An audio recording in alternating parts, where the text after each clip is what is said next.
Ya, hukum yang bersangkut paut dengan sembahyang. Syarat bersuci iaitu mengambil air sembahyang dan mandi dan membasuh najis.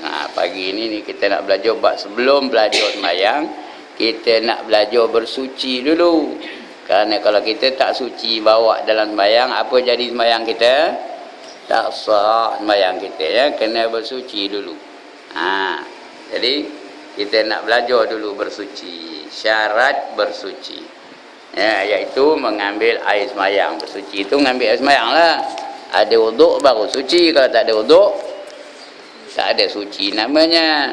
Kalau dalam hadas, dia kena mandi dulu baru namanya suci. Kalau tak nak mandi dulu, dia belum lagi suci. Jadi syarat bersuci itu apa?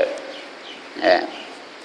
Syarat bersuci, iaitu mengambil air sembahyang dan mandi dan membasuh najis. Suci itu ada 3 jenis. Pertama, ngambil air sembahyang. Yang kedua, mandi. Kalau ada junub, dia kena mandi dulu. Kalau tidak pun, sekurang-kurangnya dia membasuh najis. Membasuh najis yang ada pada badan dia. Itu namanya bersuci.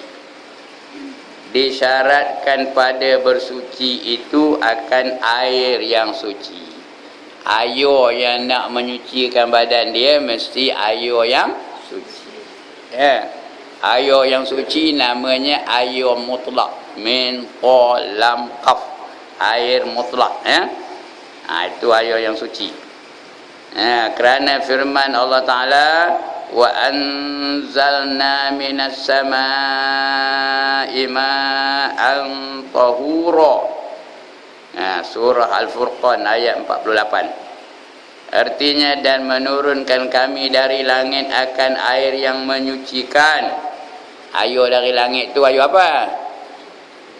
Air hujan. Air hujan tu suci ke tak? Suci. Bolehlah ngambil wuduk air hujan tu. Boleh juga mandi hadas air hujan tu. Boleh juga membuang najis menggunakan air hujan. Air tu air suci. Ya. Diturunkan dari langit air yang menyucikan. Dan kerana firman Allah Ta'ala lagi, falam tajidu ma'am fatayammamu. Falam tajidu ma'am fatayammamu. Kalau tak ada air, apa nak buat? Kalau air tak ada, apa nak buat? Tayammum. Tayammum. Tayammum tu artinya bersuci menggunakan debu tanah, ya. Bersuci menggunakan debu tanah. Kalau tak ada air, atau kalau badannya tak boleh kena air. Kalau kena air, dia ada mendatangkan mudarat pada badannya. Boleh sakit, boleh mati, boleh cedera, boleh binasa. Maka ketika itu tak payahlah gunakan air. Boleh tayammum namanya. Tayammum menggunakan tanah yang suci. Ya. Maka tiada mendapat kamu akan air, maka tayamum oleh kamu. Jika tiada, tak ada jika tu, patutnya ada jika tu. Maka jika tiada mendapatkan kamu akan air, maka tayamum oleh kamu. Itu 2 ayat Quran. Kemudian ada pula hadis Nabi SAW. Ya. Dan kerana sabda Rasulullah SAW menceritakan oleh Al-Bukhari dan Muslim pada ketika kencing oleh badui di dalam masjid.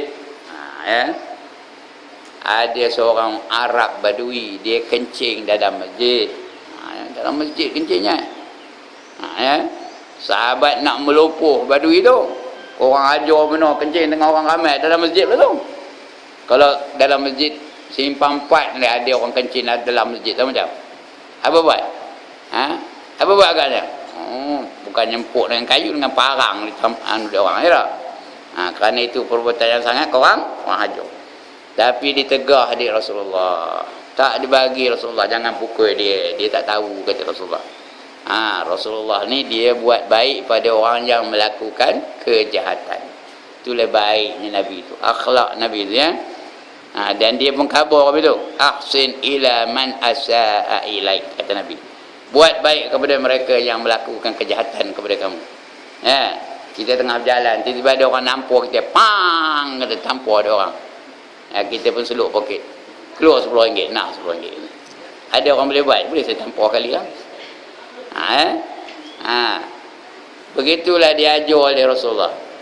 Rasulullah tak apa yang tak ada buat dia orang pada dia. Baling dengan batu, dibaling dengan najis, dibaling dengan kayu. Sampai malaikat pun geram. Apa kata malaikat? Ya Rasulullah, izinkan kami menghempap kepala orang-orang di Taif ni dengan gunung-gunung yang ada keliling kita ni. Yang ada gunung-gunung keliling Taif tu, biar kami angkat gunung tu, hempap kepala orang-orang di Taif ni, kerana mereka orang ajar benar dengan kamu. Apa kata Nabi? Apa kata Nabi? Kalau saya lah orang itu, macam? Kalau saya lah, dibaling, saya datang SMTD ni, baling dengan batu, dibaling dengan kayu, sampai malaikat pun geram. Ustaz, biar kami empat kepala demel tu dengan gunung-gunung keliling SMTD ni, macam? Macam? Apa jawab saya agaknya? Tampil lah. Itu jawab saya. Pantai lah, dia kasih demel tu, ya? Tapi Nabi tak. Nabi larang, jangan, kata Nabi, jangan buat seperti itu. Mereka buat tu kerana mereka tak tahu, kata Nabi, ya. Begitulah baiknya Rasulullah tu. Itu sebab Allah puji akhlak Rasulullah tu. Wa innaka la'ala khuluqin azim, kata Allah dalam Quran, ya. Sesungguhnya kamu, wahai Rasulullah, memiliki akhlak yang sangat baik, ya? Yang sangat terpuji. Jadi di doanya pula dia mas, Allahumma hdi qaumi fa innahum la ya'lamun, kata Nabi di doanya bagi orang-orang Taif. Ya Allah, berilah petunjuk kepada kaum aku, sesungguhnya mereka tidak mengetahui. Jadi ada peristiwa ni tadi, iaitu seorang badui kencing dia di dalam masjid. Apa kata Nabi? Subu, ya, subu alaihi dhunuban min ma'i, artinya tuang olehmu akan atasnya akan satu timba daripada air. Dia nak melupuh orang Yahudi tu, tak dibagi Nabi, ambil air, suruhnya tuang aja dalam masjid. Sucikan masjid tu dengan setimba air. Itu dia. Katanya bersuci itu katanya menghilangkan najis. Itu salah satu daripada bersuci. Ya. Dan amar itu dihantarkan akan dia mesti wajib, ya. Dan amar itu perintah, ya. Perintah dihantarkan akan dia bagi makna wajib. Amar itu perintah wajib itu. Amar ma'ruf nahi mungkar. Amar itu perintah atau suruhan yang baik dan mencegah yang jahat. Dia hukumnya wajib tu. Dan amar itu dihantarkan akan dia bagi makna wajib. Amal tu maknanya wajib. Apa kata wajib? Ya Allah, orang Melayu ke bukan ni? Apa kata wajib? Dibuat dapat pahala, ditinggalkan berdosa. Kedudukannya mesti buat, itu namanya wajib. Contohnya sekarang kita tengah buat benda wajib tak? Apa yang kita buat sekarang? Puasa di bulan Ramadan, wajib tu. Sekarang dah sampai pukul 1.20 Kang. Ada tak benda wajib yang kita mesti buat? Apa dia? Sembahyang. Itu wajib lah tu, ya. Puan-puan bila keluar dari rumah mesti apa? Mesti menutup aurat. Itu wajib. Okey. Ini makna wajib. Maka jika membasuh yang kena kencing dengan yang lain daripada air, nescaya tiada wajib membasuhnya dengan air. Kalau kalau cukup, tak payah air pun boleh basuh air kencing tu, maka tak payahlah dibasuh dengan air. Tapi tak memadai, mesti dibasuh dengan air juga.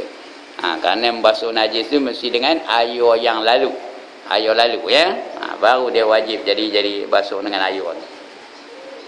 Dan jika boleh mengambil air semayang dengan yang lain daripada air, nescaya tiada wajib tayamum. Kalau boleh ngambil air semayang dalam sungai bahasanya, tak ada wajib tayamum. Boleh ngambil air semayang di lombong, tak wajib tayamum. Boleh ngambil air semayang di air yang pancut daripada bumi, tak wajib tayamum. Sahabat dulu mengambil air semayang pada air yang keluar dari jari-jari baginda. Air tu pancut dari jari-jari baginda ya. Bolehlah, kerana tak payahlah tayamum kerana ada air. Kalau ada air wajib dengan air, tak ada air baru boleh tayamum. Ya. Nescaya tiada wajib tayamum pada ketika ketiadaan air. Wallahu a'lam. Itu satu bab bersuci. Bersuci ni berarti yang pertama ngambil air semayang. Yang kedua apa artinya? Mandi wajib. Ya. Yang ketiga apa dia? Menghilangkan najis. Itu 3 jenis bersuci. Ya. Yang pertama mengambil air semayang, itu bersuci. Sucilah badannya tu. Ya. Yang kedua apa dia? Yang kedua mandi wajib. Kalau tengah junub wajib mandi ya. Kalau haid dah kering wajib mandi. Dan sebagainya. Kalau nifas dah kering wajib mandi. Yang ketiga menyucinya dengan air. Air tu biar air mutlak. Air mutlak ni ada 7 jenis. Nanti akan kita baca insya-Allah. Baik, habis cerita itu. Sekarang kita pergi kepada tajuk lain. Iaitu kelakuan masuk ke dalam jamban. Ya. Kelakuan masuk ke dalam jamban. Ada tak masuk jamban? Hari ni udah masuk ke belum? Udah. Tengok sesuai ke tak dengan kehendak Allah Ta'ala. Ada tak orang dah 5 hari tak masuk-masuk jamban? Ada ke? Angkat tangan, saya nak tengok mana korang ni. Orang sakit tak ada masuk jamban ke? Masuk juga ya. Jadi macam mana kau nak masuk jamban? Ini untuk orang kompetent ni lah, orang yang segar ya. Tak ada terdae. Tahu terdae? Ya Allah, dia tak tahu apa terdae. Apa terdae? Tak ada terbaring je. Itu namanya apa? Terdae. Sebut betul-betul. Terdae. Terdae. Nak tahu tanya pian terdae. Baik, kalau nak masuk tandas, sunat mendahulukan orang yang hendak masuk jamban itu akan kaki kirinya. Masuk tandas kaki mana dulu? Sekali lagi, masuk tandas kaki mana dulu? Kiri. Masuk masjid kaki mana dulu? Kanan. Masuk tandas kaki mana dulu? Kiri. Ya. Makan tangan apa? Kanan. Makan cincin tangan apa? Udah, jari mana makan cincin? Udah. Dah dia nyorok jari pun. Makan cincin jari mana? Jari kanan. Udah tak cukup jari kanan, baru boleh jari kiri. Lagi makan jam tangan mana? Tengok. Makan jam tangan mana? Tengok. Ada yang kiri. Nampak tak? Udah dia nyokok tangan. Yang baik-baik biar kanan, kerana dia merupakan nikmat. Yang luat-luat, yang getik-getik kita tu biar tangan kiri. Ya. Itu dia. Keluar kaki kanan. Ini cerita nak masuk ni. Masuk kaki kiri. Ya. Kita nulis dari kanan ke kiri ke dari kiri ke kanan? Dari kanan ke kiri ke dari kiri ke kanan? Yang betulnya dari kanan ke kiri.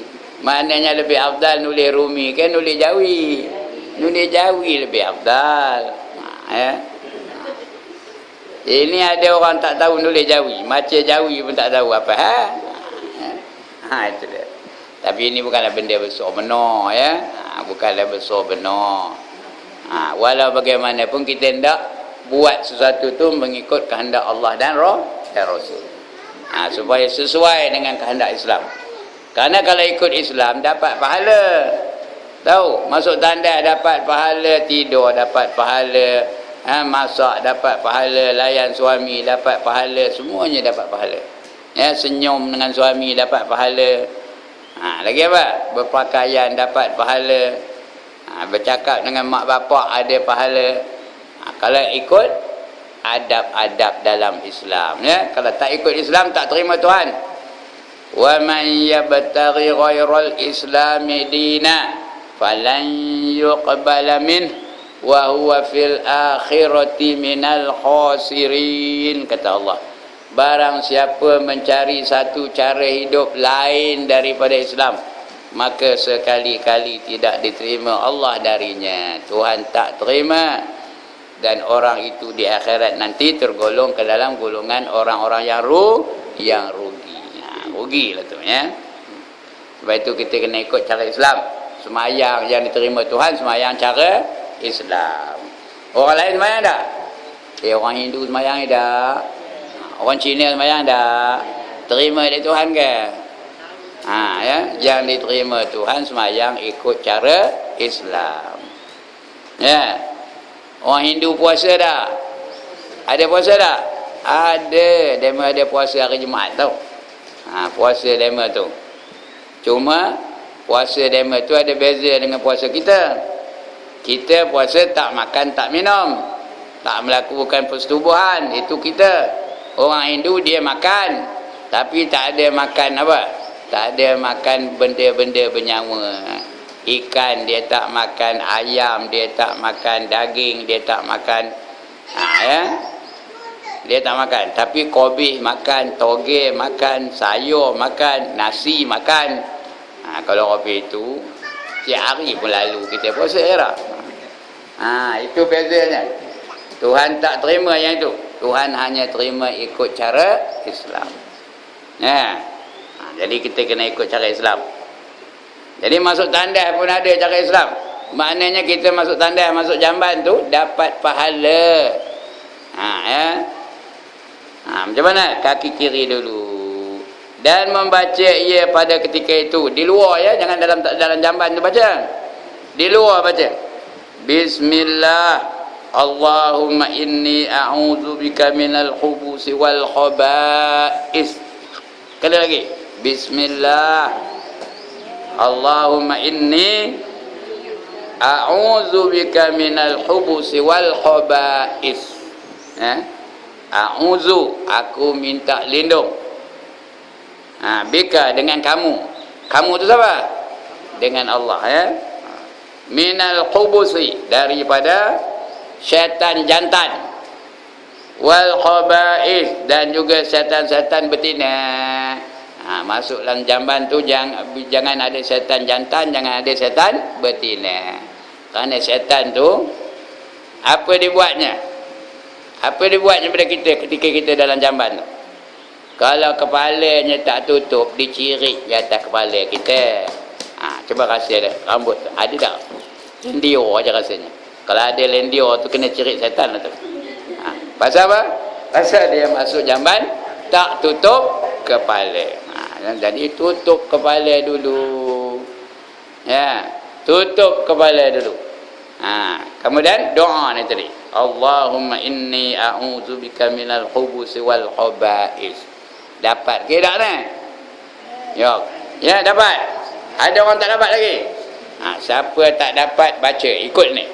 A'udzubillahi minasyaitonir rajim. Ikut.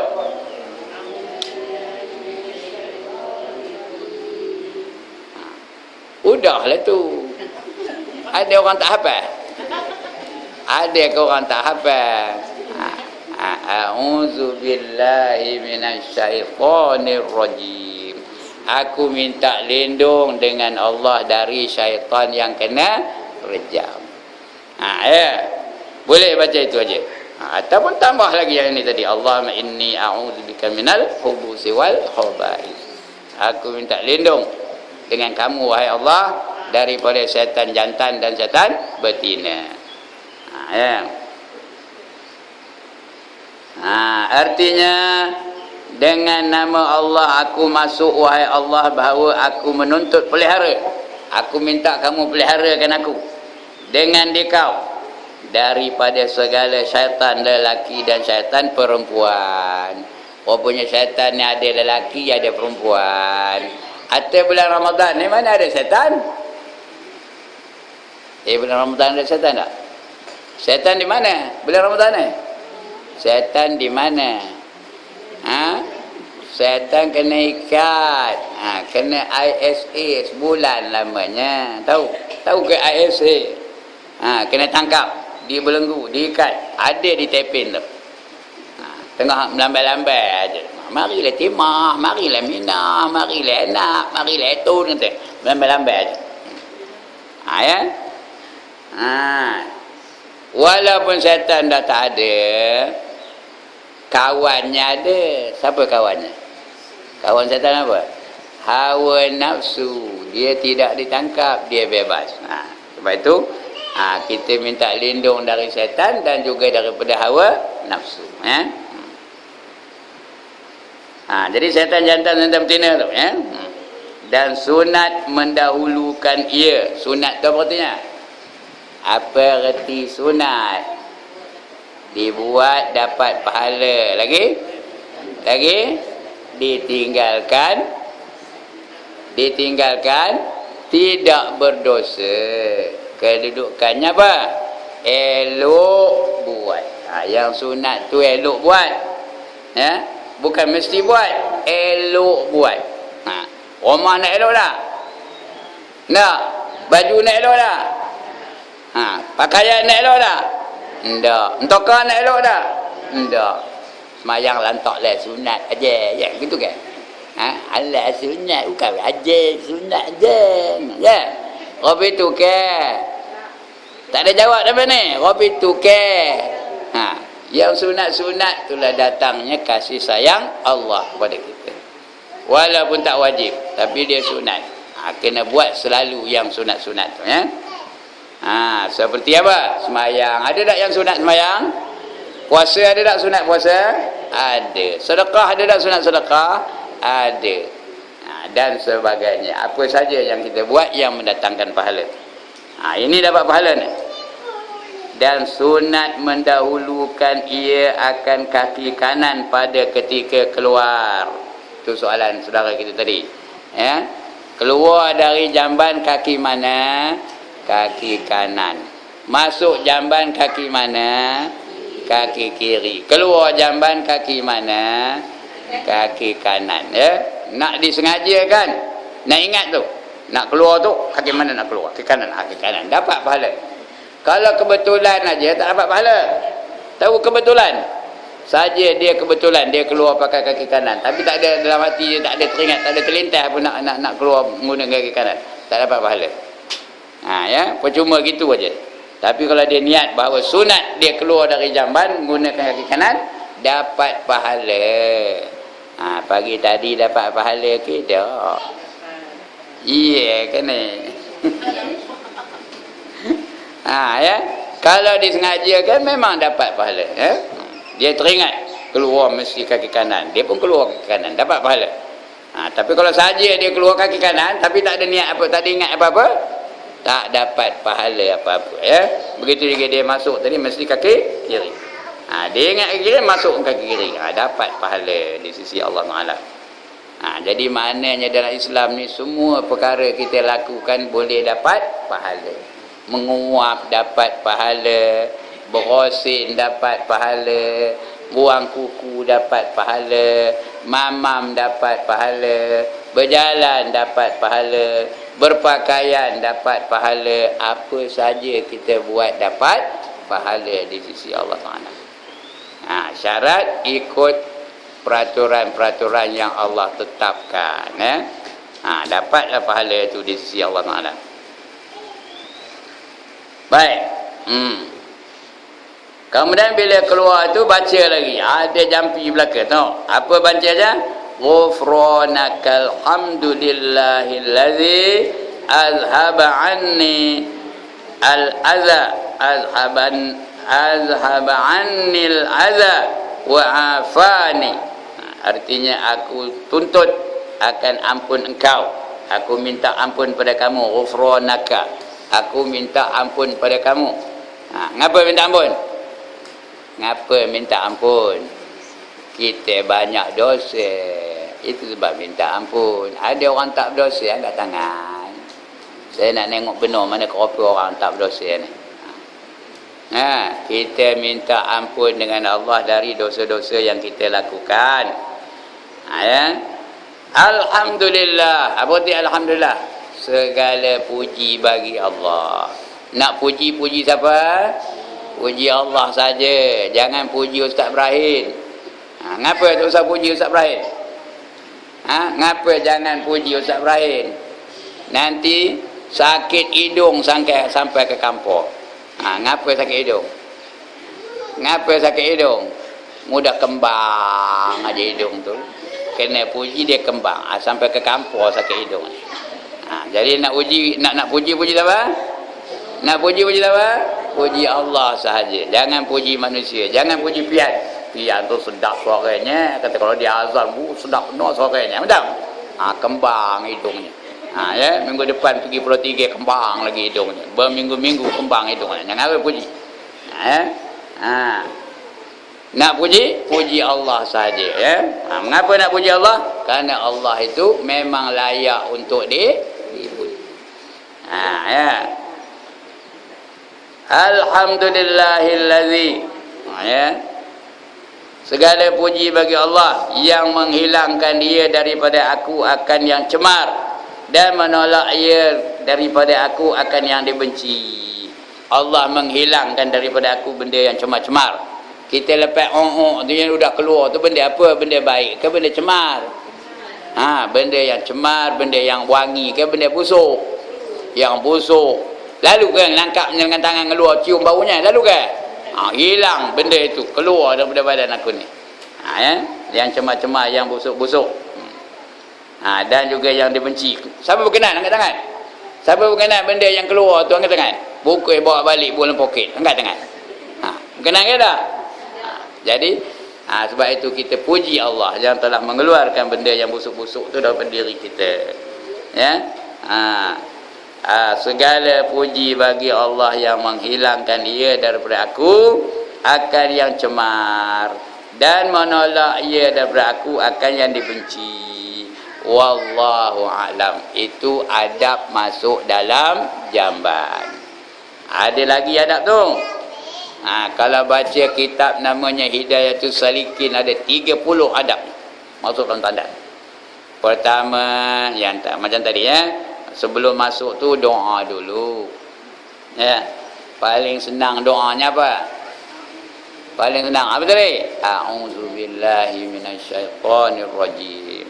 Lepas itu masuk tanda kaki apa? Kaki kiri. Lepas itu pakai kasut. Bukan kasut Johnson. Pakai selipar lah. Ya. Pakai terompah pun boleh. Selipar pun boleh. Capal pun boleh. Yang sesuai masuk tanda lah. Jangan beria benar beli RM60 nak masuk dalam tanda. Rugi benar lah ya. Cari kasut yang biasa pakai tu. Kenapa? Nak menjaga kesihatan kita. Kerana tanda tu tempat yang najis, tempat yang kotor, tempat yang kuman banyak. Kalau tak berkasut, macam? Kalau tak berkasut, macam? Kuman tu masuk dalam celah-celah kaki kita. Ada cacing tau. Masuk dalam celah-celah kaki kita tu. Lepas tu tutup kepala tu. Ini banyak orang tak buat ni. Banyak orang tinggalkan. Masuk tandas mesti tutup kepala. Bukan mesti tu wajib, sunat ya. Tutup kepala tu. Kalau orang perempuan tutup dengan apa?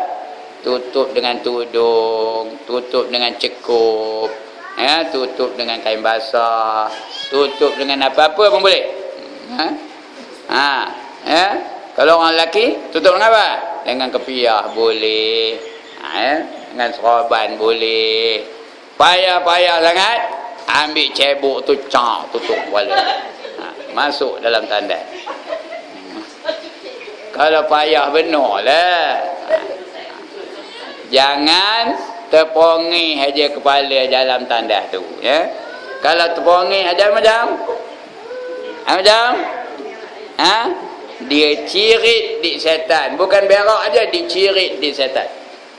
Ya, cerasa kepala ada tak? Ada lendir aja rasa. Kena cirit di setan tu. Maknanya dia tadi masuk tandas tak tutup kepala lah tu.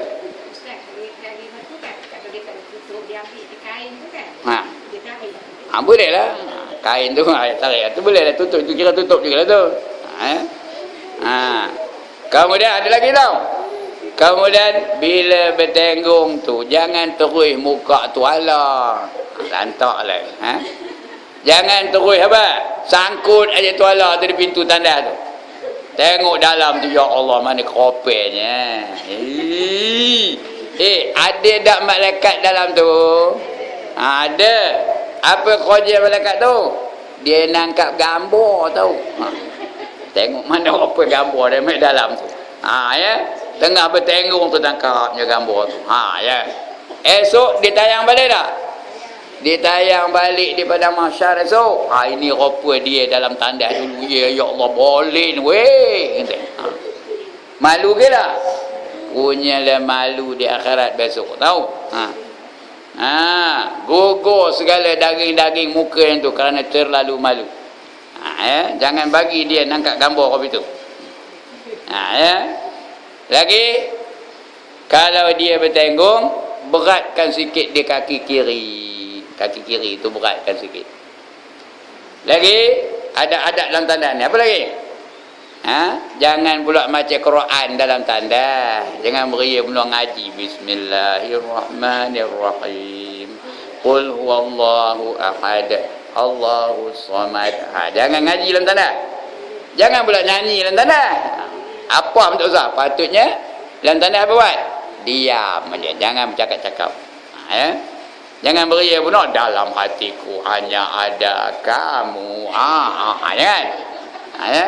Dalam tanda jangan nyanyi, jangan mengaji, jangan sebut nama Allah, jangan sebut nama sahabat, jangan sebut nama malaikat, jangan sebut nama rasul-rasul, nabi-nabi dan sebagainya.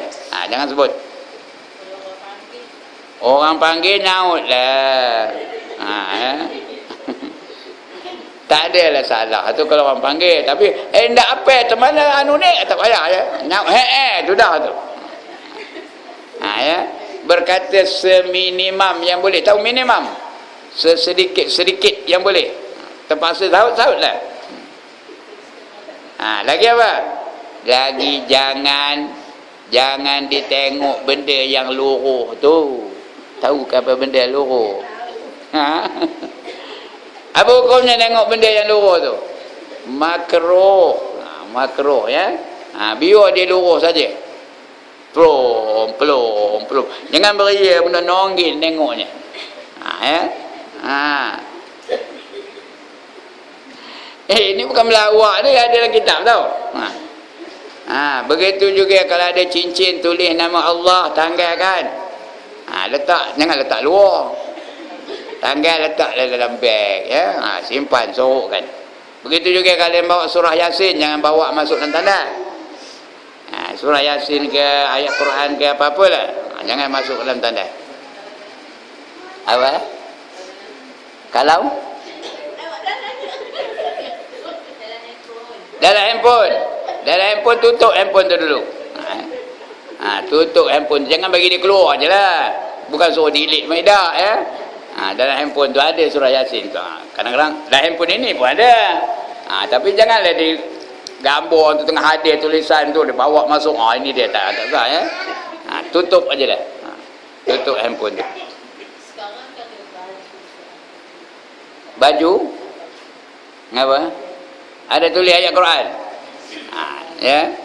Kalau baju itu tukar baju lain. Menurut rumah kita. Jangan usahlah pakai baju-baju yang tulis nama-nama Allah tu pun ya. Tapi kalau dah terpaksa mana nak buatnya ya. Udah tersentuh aja buat. Tahu, udah tersentuh aja benda tu. Buat. Masuk dalam tanda. Minta ampun dengan Allah Ta'ala. Ya? Begitulah. Nah, itu adab-adab dalam tanda. Ya? Kemudian, kita bersuci dalam tanda itu. Boleh bersuci dalam tanda. Ya? Boleh. Tak apa. Kalau ada pipe yang apalah ya. Dalam tanda itu bersuci lah dalam tanda. Tak apa. Kemudian keluar tu baca doa. Paling kurang doanya Alhamdulillah. Siapa tak hafal Alhamdulillah angkat tangan. Ada orang tak hafal? Alhamdulillah. Kalau apa? Alhamdulillahillazi azhaba annil adza wa afani. Itu doanya. Kalau tidak Alhamdulillah udahlah tu. Itu adab-adab masuk dalam jamban. Adab masuk dalam jamban. Maknanya kita ni jadi hamba Allah di mana saja kita berada. Dalam jamban hamba Allah, dalam masjid hamba Allah, di surau hamba Allah, di rumah hamba Allah. Ya, kapasiti kita ni sebagai hamba Allah. Kalau jadi isteri yang hamba Allah. Kalau jadi kerani yang hamba Allah. Kalau jadi DO yang hamba Allah. Kalau jadi sultan yang hamba Allah. Di mana-mana pun kita kena ikut peraturan Allah Subhanahu wa Ta'ala. Kalau misalnya kalau kita berjalan lalu kita tolak. Jadi ada yakin yang naik tu dalam kita semua. Macam mana kita pandai sangat ni? Macam mana kita nak letak? Apa dia? Dalam seluar? Yakin yang ada dalam kita semua. Ada. Kalau buku Yasin tu letak luar, senang, siapa nak mencuri je pun. Ada orang nak mencuri buku Yasin? Buat apa orang? Letak luar tanda tu. Masuklah dalam tu ya. Kecuali terlupa. Udah baru teringat ada buku Yasin dalam poket macam. Itu tak apalah. Minta ampun dengan Allah Ta'ala ya. Tapi kalau sedar, letak di luar dulu. Jangan dompet letak luar. Itu habislah. Kalau sakat surah Yasin tak apa. Dan orang perempuan jaga ya. Kadang-kadang dalam beg tangannya tu ada surah Yasin. Surah Yasin yang dia letak luar, jangan beg tangan tu letak luar. Kalau beg tangan letak luar, habis dengan gelang-gelangnya, habis dengan rantai-rantainya, habis dengan cincinnya, habis dengan duit-duit, habis. Tinggal surah Yasin. Itu pun habis juga. Ya. Sebab hari ni banyak berlaku apa itu tahu. Banyak berlaku. Perempuan kena jaga tahu. Ada satu orang dulu dia dalam toko. Dia ketuknya pintu dari luar. Kabarnya abang tu manggil suruh apa? Abang tu manggil suruh pergi masuk dalam masjid katanya. Perempuan ni tak tahu, dia pun terus pergi dalam masjid. Tinggal beg tangannya di luar. Macam? Lebuh lah dia kerjanya. Kena jaga tu. Sebab itu kalau bawa beg tangan jangan melenggang macam tu. Apa buat? Kepit ya. Tambah kalau pergi Kuala Lumpur ke, pergi Ipoh ke, pergi Pulau Pinang ke ya. Kepit beg tangan tu. Elok jangan bawa duit lah keluar. Jual 2 kupang dalam tu. Kalau nak mencuri jual. Ada poket dalam boleh ya. Ada poket dalam baju, dalam seluar dan sebagainya. Kena jaga. Lebih-lebih lagi orang perempuan tau. Orang lelaki ni kena jaga juga, tapi dia tak banyak berlaku pada orang lelaki, dia takut dengan orang lelaki. Dengan orang perempuan dia memang tak takut. Tengah lalu je dari belakang tu rap di apanya di ragutnya beg tu. Jadi kena jaga betul-betul tu. Baik. Itu adab-adab masuk dalam tandas. Kalau dia mati dalam tandas tu, ya, mati hina ke mati mulia? Mati hina ke mati mulia kalau dalam tandas matinya? Kalau dia ikut peraturan ini, dia mati mulia. Kalau dia ikut cara-cara masuk tandas tu, dia ikutnya betul-betul ya. Tiba-tiba mati tengah neraka tu mati macam mati sebagai hamba Allah. Kita ni biar sentiasa kita menjadi hamba Allah. Dalam tandas pun hamba Allah, di dapur pun hamba Allah, dalam rumah pun hamba Allah, tengah tidur pun jadi hamba Allah. Ini dia Kerana kita ni memang Allah jadikan menjadi hambanya. Wa ma khalaqatul jinna wal insa illa liya'budun, kata Allah. Dan tidak aku jadikan jin dan manusia melainkan semata-mata menjadi hamba-Ku. Ya. Allah jadikan kita ni nak menjadi hamba Allah. Sebab itu kalau orang panggil kita hamba Allah, marah ke tak? Kalau saya kata, pian, mikir ni hamba Allah lah, adakah dia nak nampak saya? Ada tak dia nampak saya? Tidak. Kalau dekat kedai kopi, apa jawabnya? Apa jawabnya? Ustaz, jom kita minum. Kalau dekat kedai kopi lah. Pasal apa dia? Dia seronok jadi hamba Allah. Hati kecil dia suka menjadi hamba Allah. Dan Allah pun memang jadikan dia itu sebagai hamba-Nya. Bersyarikat dengan kehendak Allah juga dengan kehendak diri dia. Tapi kalau saya kata pian, mereka ni hamba dunia lah macam. Macam tuan-tuan dan perempuan. Pian, mereka ni hamba dunia lah macam. Dia tengah megang parang macam. Macam. Mudilibatnya. Pasal apa? Pasal dia tak suka jadi hamba dunia. Dia tak jadi hamba Allah. Ya. Sebab itu manusia, walaupun orang tu tak pernah semayang, tak pernah sekali semayang, tapi kalau kita kata mereka ni hamba Allah, marah ke tak? Marah ke tak? Tak, seronok dia walaupun dia tak pernah semayang. Walaupun dia tak pernah nutup aurat. Saya keluar ngelembung rambutnya, saya keluar ngelembung rambutnya, saya keluar ngelembung rambutnya. Tapi kalau kita panggil hamba Allah ni, ke mana lagaknya? Marah ke tak dia? Marah ke tak dia? Tak marah dia, kerana dia seronok nak jadi hamba Allah. Tapi kalau saya kata mikir ni hamba pasu bunga lah macam. Macam marah ke tak? Marah. Walaupun berlakunya kadang-kadang macam dia tu menjadi hamba pasu bunga. Ya, orang tengah azan dia nyucur bunga lagi. Je lagi. Orang itu tu hamba pasu bunga lah tu. Orang itu pun marahnya kalau dikabarkan dia tu menjadi hamba pasu bunga. Lebih-lebih kalau katakan hamba ayam macam. Mikir ni hamba ayam lah kata. Orang tengah nak sembahyang dia melaung ayamnya. Kur macam. Dia mikir ni hamba ayam lah macam. Dia balingnya dengan batu. Marah benar dia. Korang hajar kamu ni. Pasal dia memang hati kecilnya tak suka menjadi hamba lain daripada hamba Allah Ta'ala. Tapi kalau sebut dia hamba Allah, seronok benar dia. Baik, kemudian istinja. Ini akan datang kita baca insya-Allah ya. Istinja itu artinya bersuci. Macam mana nak bersuci dari najis? Ya. Nak membasuh tai, nak membasuh kencing, itu namanya apa? Istinja artinya. Dia yang kitab kita ni ringkas-ringkas saja. Istinja namanya. Okey, sekian dulu untuk hari ini. Ada masalah? Ya. Yeah. Ya. Yeah.